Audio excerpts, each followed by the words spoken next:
What is up, YouTube? Okay, Breaker Mighty here with a pretty important video. Actually, this is pretty important. My mixtape, comedy mixtape, I guess you can call it, EP maybe. I'm hesitant to call it an album because it's not like a full body of work that's professionally done and all that stuff. So it's just like it's like a mixtape EP thing, but it's comedy. It's just a collection of all my open mic jokes, or some, actually not all of them. Some of them I went through like an editing process where I was like, I like these, I don't like these, I like these, I don't like these. This one's better than that one. Anyway, I digress. 1 year in comedy. It was actually July 12th. July 12th was the year anniversary. So I was like, I mean, it would make more sense if I released it on July 12th. But you know what? Gave me a month to edit, So August 12th, released the mixtape. It'll be on this channel. It's going to be on SoundCloud as well. It's just like, basically, it's a collection of jokes that I've done this past year. Once or twice, maybe 3 times.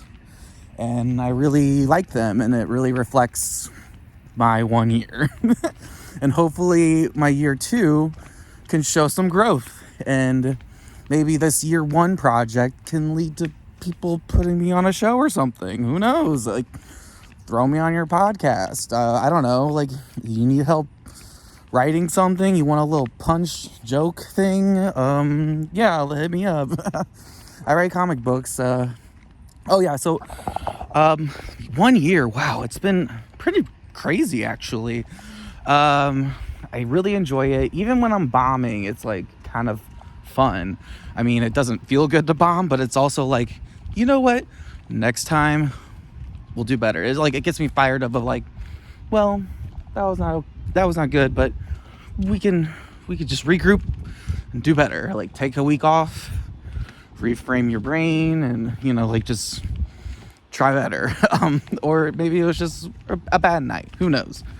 But yeah, so it's been a really wild year. The story of me starting out in comedy, it was July 12th, as I said, and I was looking for a job. I was running around the city looking for like trade jobs, and I during the day I was like on Instagram, and I saw that the Heavy Anchor was starting their open mics back up, and I was like, this is pretty exciting. Maybe I could give that a shot. We'd give it a try. I'm bored, like, I'm very frustrated, I'm looking for a job, and I was like, maybe I'll do that. And I went to this one job interview for like a construction company, and this guy was like, I saw in the corner of my eye that he was a Trump Pence supporter because he had a little picket sign thing, and this is like way after the election, so sorry, honey, he lost, whatever. Anyway, so he was like asking me questions like, what's this ladder made out of? Do you know the difference between a 2 by blah blah blah and the 3672 or something like that? I was just like, no. Is that steel? He's like, no. Like, he's just super frustrated with all my answers. He's like, I need someone who knows what they're doing. You restaurant people think you can just get a new job and start new and have a better job and stuff. I'm like, yeah. He's like, I don't understand why you're looking for a job. All the restaurants are hiring. And I'm like, I don't want a restaurant job. And then he went into this whole conspiracy theory about how restaurant workers are quitting the restaurant industry and trying to start something new, and that's what's wrong with the world. And I'm like, no, what's wrong with the world is how people treat restaurant people. Like, or how the restaurant industry works. Like, it's just not fair. Like, it's not good. I mean, like, granted, people do hustle and they do really well and they support themselves, but I want better. I want to do an actual career that, I don't know, I can like do cool things. I don't know, I like painting a lot. Anyway, I'm painting now, so that's cool and fun. But he just went on this whole conspiracy theory rant on me about how my generation is spoiled and thinks that they are entitled, and I'm just like, dude, like, what the fuck? Like, so that was super uncomfortable, and it made me super frustrated, and it like really like made me like kind of hurt and like upset. I was just like, I was just trying to look for a job and you're ranting at me. Like, why? What kind of job interview was that? That was so stupid. Anyway, I was so frustrated. I was like, you know what? Let's just go to the open mic. Let's go do some jokes. So I went to the Heavy Anchor, and I just saw all the comics around me, like with their notebooks, and they're like working on jokes, and they're like, "Hey, long time no see." Like they're running into people because the open mic scene was a little like slow around that time because of the pandemic. And I was like super nervous because I was like, this is my first time. Like, I don't know. I signed up towards the end. Apparently, like, I signed up at 20 out of 24. I didn't know that. Like, I didn't know you were supposed to show up early and get your name in like early. And some of the policies have changed since then, which is cool and awesome. But it was just my first experience. I signed up way late. Anyway, so it was like 4 people in the crowd, and it was me, and I was trying to do my jokes, and it did pretty well. It did well enough for me to keep doing it for a whole year. I mean, there's that. What did these people do? See, I'm walking and talking right now. Oh, okay. Sorry. I'm crossing the street. 1 second. Anyway, so yeah, I did pretty well in terms of I did it for a full year. So here we are, 1 year later. I'm dropping a mixtape. Isn't that fun? That's so cool. Yeah, it'll be on this YouTube channel. It'll be on the SoundCloud. I don't know. Like, I started doing comedy because I was creatively deprived. Like, I was a musician. I played euphonium, trombone, bass guitar, but there was like a good stretch of my life where I was not doing any of that, like at all. And it was really depressing. And I was writing comic books, but I was like lacking like a funny part of the comic book. And I was like, I need to develop more funny stuff. And I was just watching sitcoms. But I mean, yeah, that was helpful, but I wanted to like really just go for it and like really try stand up. And you know, I was like working front of house jobs. People say I'm funny. I joke around with customers and it's fun. That's like the fun part of customer service. So I get to joke around a little bit and people like that. But yeah, like I never really thought about doing it. And some people are like, you should probably try that out. And I'm like, I don't know. It seems too stupid. But I did it.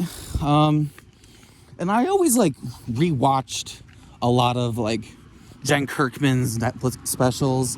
She's like one of my favorite comedians ever, like probably top tier number 1. I like her storytelling bent with like a what the fuck attitude on it. Oh my gosh.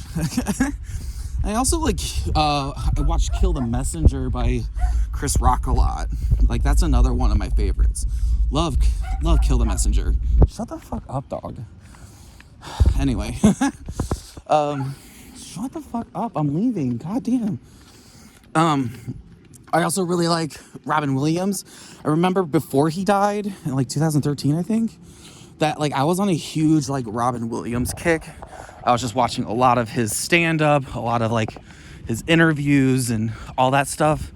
I really enjoyed him a lot. And then when he died, I was like, oh my God, that's so sad. I just like became like a huge fan like the year prior. Like it was just like really weird. So yeah, those are like my top 3 favorite comedians, I'd say.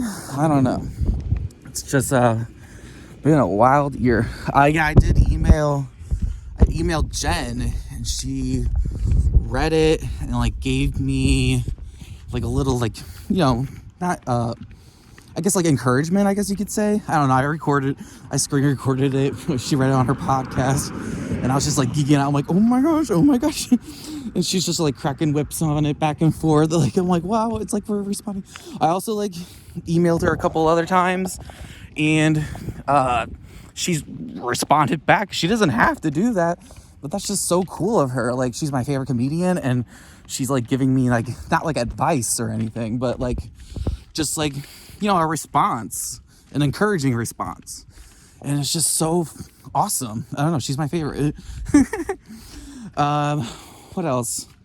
I think that's all I had. Yeah, 1 year later. I'm hoping year 2 will be like a lot cooler. I don't know. Hopefully I can get on a show, right? If you're watching this, put me on your show. But yeah, a lot of that's my own thing though. I can't network really well. Networking in me is very, I'm socially awkward. I go to the open mics and I sit on my own table, and sometimes I talk to people. It takes a lot of effort. Like, it's like really uncomfortable. I'm talking about it in therapy and I really haven't gotten a solution. So hopefully the second year two will be a little bit better at that. Ugh. I'm super nervous. Oh my gosh. Also, like, I'm going to put out this mixtape. I'm going to show it out into the social media and stuff. And I'm not a big social media guy. I'm not at all. So it's like a really weird, because like fellow comedians in the open mic circuit are going to see it and be like, he just put out a mixtape? That's so, what? Like, we didn't see that coming. Like, or I don't even know what they're going to think. That's so I'm so nervous. They're going to, I should just put it out. I should just put it out. Oh, I am putting it out. It's already out. I just haven't promoted it yet. That's when I am like, it's officially out, is when I'm promoting it. Like, it's up there. Like, if you can get the link, if you can find the link, search me up, you can get it. But I just haven't pushed it out there. I'm not like a self-promo-y kind of guy. I don't know. It's just, that's just not what I am. It's really uncomfortable. Eek. I'm so nervous. I shouldn't be though. Anyway, so yeah, this is like my promo clip of my mixtape coming out like real soon. Also, the last video I posted on this channel was not reflective of what the vibe of the mixtape would be, and I just don't want that to like make a lasting impression of like, you see my album and then right before it is me ranting about working at a restaurant. And by the way, the people who didn't show up don't even work there anymore. So it's like, great, the night I was working for 3 people, they're not even there anymore. Ugh. And I was like, if this happens again tomorrow, I'm gonna have to like get like a free meal or something. Yeah, it happened again the next day. Like, it literally did. Like, literally happened again. And I was just like, you're kidding me. Like, and they're always like, well, you're gonna be making a lot of tips today. And it's just like, yeah, but at what cost? I'm like exhausted. Anyway, I'm going back into the rant. Stop that. This is a happy day, happy time. Mixtape is out now. Until then, Breaker Mighty. Bye.